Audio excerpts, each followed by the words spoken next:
Your credit score isn't a grade. It's a price tag. Right now, the average American pays around 21% interest on credit card debt. Someone with excellent credit may pay closer to 18%. Someone with fair credit can pay 27% or more for the exact same card from the exact same bank for the exact same $1,000. That gap isn't random. It's not the bank being generous to one person and cruel to another. It's the financial system pricing risk, and it happens every day. By the end of this video, you'll understand what that 3-digit number is actually measuring. You'll understand how it can influence the price of your car, your house, and your credit card. You'll also understand one of the most important numbers inside your credit profile, and you'll know what you can actually do about it. Let's start with the idea underneath everything. A credit score is not a grade. It's not a report card handed out by some financial teacher judging how responsible you are. It's a price. When a bank lends you money, it isn't measuring your character. It isn't measuring your work ethic, and it can't see your intentions. It's estimating one thing. How likely are you to pay the money back? That's the basic job of a credit score. A scoring model takes information from your credit history and uses it to estimate risk. That information is then converted into a number, often somewhere between 300 and 850. FICO is one major scoring system. VantageScore is another. The exact formula can differ depending on the model and lender, but the underlying question is similar. If we lend this person money, how likely are we to lose it? That changes the way you should think about your score. You're not being judged as a person. You're being priced as a borrower. It's similar to the way an insurance company prices risk. The system doesn't really know you. It knows your financial data trail, and it prices that trail. So what's actually inside that trail? There are 5 major factors that matter in a typical FICO score, and they aren't weighted equally. The biggest is payment history. It accounts for roughly 35%. It asks a very simple question. When you borrowed money, did you pay it back on time? Then there's credit utilization. That's roughly 30%. It measures how much of your available revolving credit you're using. Then comes length of credit history. That's roughly 15%. It looks at how long you've had credit accounts and how old your overall credit profile is. Credit mix makes up roughly 10%. That reflects your experience with different types of credit. And finally, there's new credit. That's roughly 10%. Opening several new accounts in a short period can make your profile look different to the scoring model. Put these factors together, and you get a number. That number can place you into a particular risk and pricing tier. And that's where the number becomes money. Because the rule is simple. The riskier you look to the model, the more you may pay to borrow. And the model doesn't know what you intended to do. It only knows what your financial history shows. 2 people can have identical incomes, identical jobs, and identical intentions to pay every bill on time. And they can still receive very different borrowing costs, because the system doesn't price intentions, it prices the data trail. And once you understand that, the next question becomes obvious. How much can that 3-digit number actually cost you? The answer can be thousands of dollars. Make this concrete. Imagine a borrower named Maria. She's financing a $30,000 car over 5 years. With a credit score around 760, she may qualify for a much better interest rate. Let's say her rate is 6.5%. Her monthly payment would be roughly $587, and the total interest over the life of the loan would be around $5,200. Now change just one thing. Maria's credit score drops to 620. The car hasn't changed, the price hasn't changed, the loan term hasn't changed, but the interest rate could be dramatically higher. Let's say it rises to around 14%. Now her monthly payment is roughly $698, and the total interest could approach $12,000. That's thousands of dollars more. For borrowing the exact same $30,000, the difference is not the car. It's not the length of the loan. It's the risk the lender believes it's taking. And that's why credit becomes much more important when you move from a car loan to a mortgage. Imagine a $300,000 30-year mortgage. A borrower in a lower credit tier can pay dramatically more over the life of the loan than someone with a stronger credit profile. The monthly difference can be significant, and over 30 years, the total interest difference can reach tens of thousands of dollars. Same house, same buyer, same loan amount, same 30 years. Different credit profile. That's the part most people miss. Your credit score doesn't just describe your financial history. It can influence the price of your future money. And there's another important detail. The difference between a very high score and an excellent score can be relatively small. But the difference between a weak score and a stronger mid-range score can be much larger. In other words, the value of improving your score isn't always evenly distributed. Moving from 780 to 800 may not be nearly as valuable as moving from 620 to 700. That's why chasing a perfect 850 shouldn't necessarily be your first goal.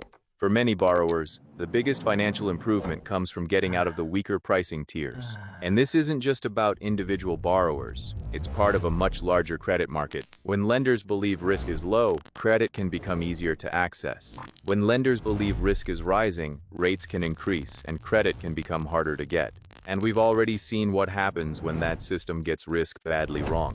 It happened during the financial crisis of 2008. Before the crash, lenders had become increasingly willing to make risky mortgage loans. Some borrowers had weak credit, some had limited income documentation, and some loans were made without the kind of verification that would normally give a lender confidence that the borrower could actually afford the payment. Those mortgages were then packaged into securities and sold to investors around the world.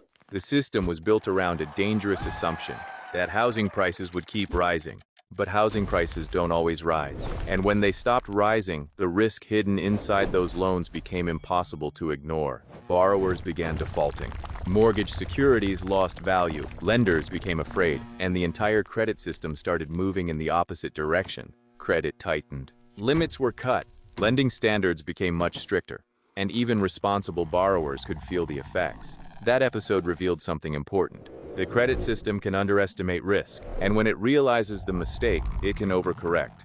But there's one number inside your own credit profile that can make that entire system even more interesting. It's called utilization. Sounds complicated. It isn't. It's simply the amount of revolving credit you're using compared with the amount available to you. Imagine you have a credit card with a $2,500 limit, and your balance is $2,000. Your utilization is 80%. Now imagine someone else has $40,000 of total available credit. They owe $8,000. That's a much larger balance in dollar terms. But their utilization is only 20%.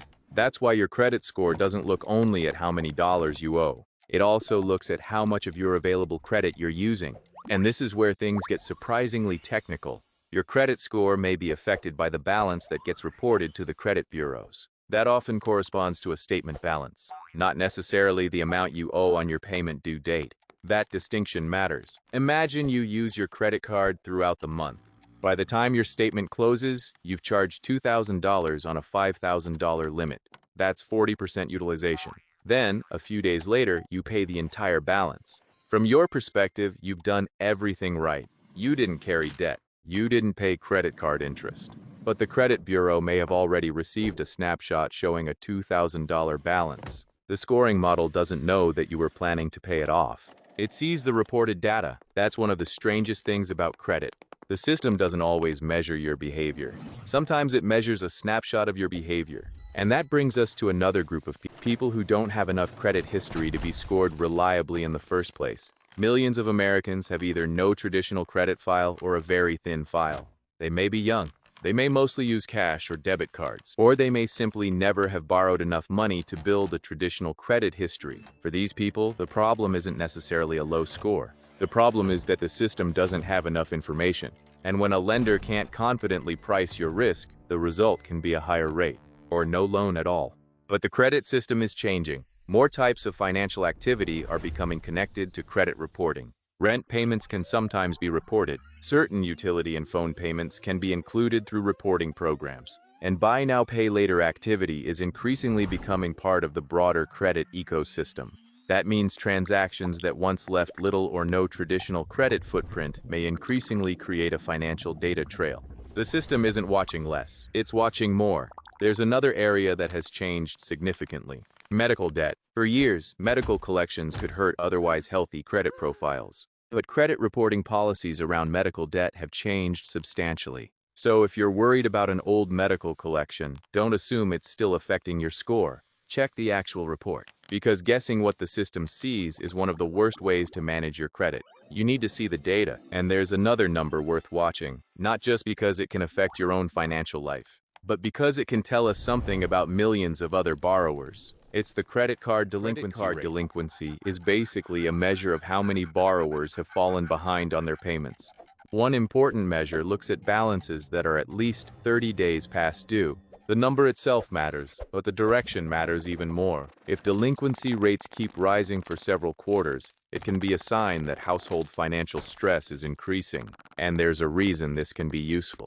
People usually don't miss a credit card payment as their first sign of financial trouble.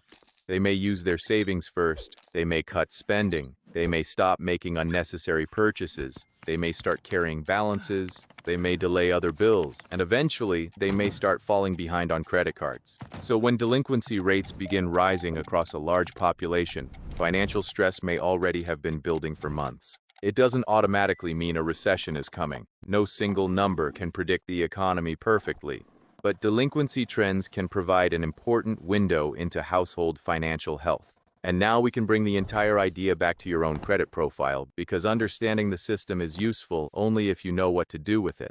Start with utilization. Suppose you owe $2,000 on a $2,500 limit. That's 80% utilization. Reducing that balance can potentially help your credit profile more quickly than simply paying down a much larger balance on a card with a huge available limit. In other words, don't look only at dollars. Look at percentages. Next, pay attention to timing. Your payment due date isn't necessarily the date your balance gets reported. If your statement closes while your balance is high, that snapshot can affect the utilization that appears on your credit report.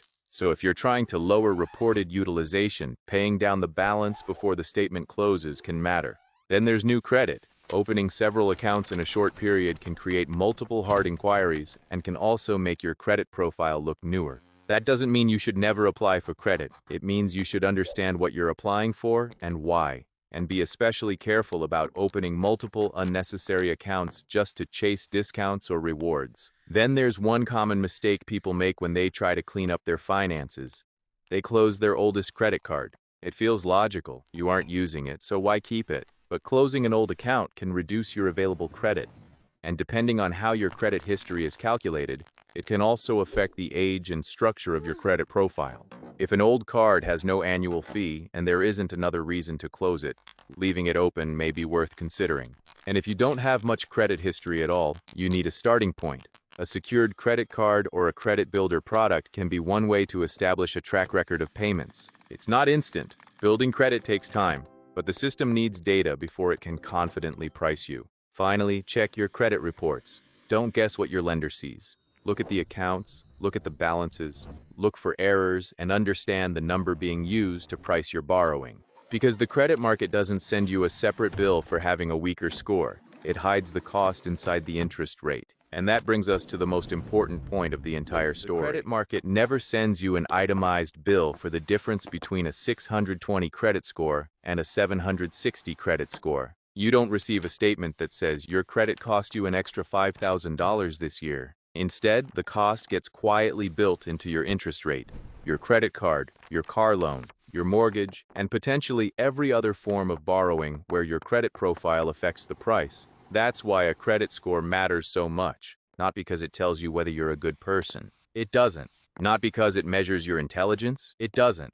And not because it perfectly predicts your future. It can't. It matters because lenders use credit data to estimate risk, and risk gets converted into a price. That's the entire mechanism. So if you remember only a few things from this video, remember these: your payment history matters, your utilization matters, the age and structure of your credit history matter, new applications can matter, and the data appearing on your credit reports matters. But don't obsess over perfection. A perfect 850 isn't the only goal. For many people, the biggest financial win comes from moving out of a weak credit tier and into a stronger one. And don't think only in dollars. Think in percentages. A smaller balance on a nearly maxed out card can sometimes matter more for your score than a larger balance spread across a much larger available credit limit. And don't think only about the payment due date. Understand when your balance is actually being reported. Most importantly, stop thinking about your credit score as a mysterious grade, because once you understand what the number is doing, the entire system becomes easier to see.